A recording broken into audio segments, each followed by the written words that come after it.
আগুন জ্বালায়ে দেখি এই মোর গ্রাম বাংলা, যুগের পর যুগ এইভাবেই চলে জীবন ও যাপন। এ মাটি আমার মা, এ মাটিতে জন্মেছি, এই মাটিতে আমার শেষ।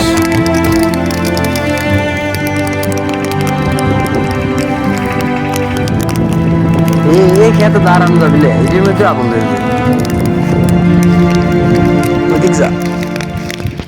ওহো মাঠের সোনা পুড়তেছে রে, ধান কাটা হইল এখন আগুনে মাটি শোধন।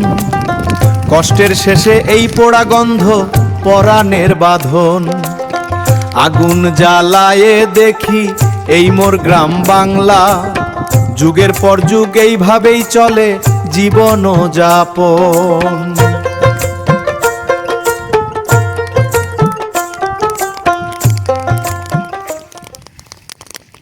পট পট করে খালি।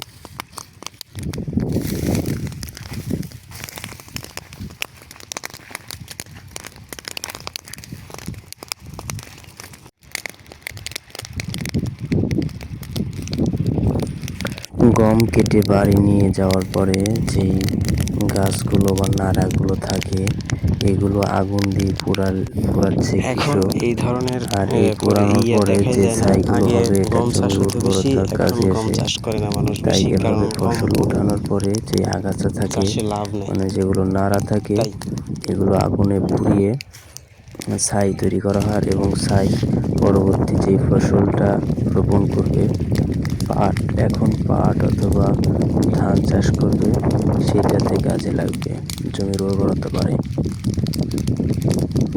আমার ঠান্ডা লাগাতে কথা ক্লিয়ার বের হচ্ছে না, আস্তে আস্তে কথা বলছি, এর জন্য আন্তরিক দুঃখিত।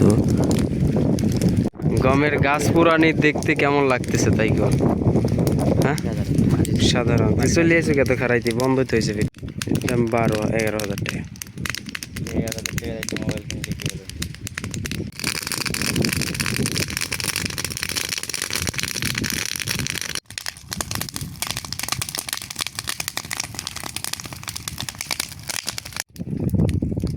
কইছি মইছি কি হয়ে গেছে হাত মার বলে পুষ্পিকে আমার এটা ইয়া বাড়াইছে, কালো কিসের গাছ লাগিয়ে রসুন তোলাতে এই কাম আছে। আরে ওই যে আমারও হয়েছে ওইটা, কিন্তু হবে কি এটা কি হয়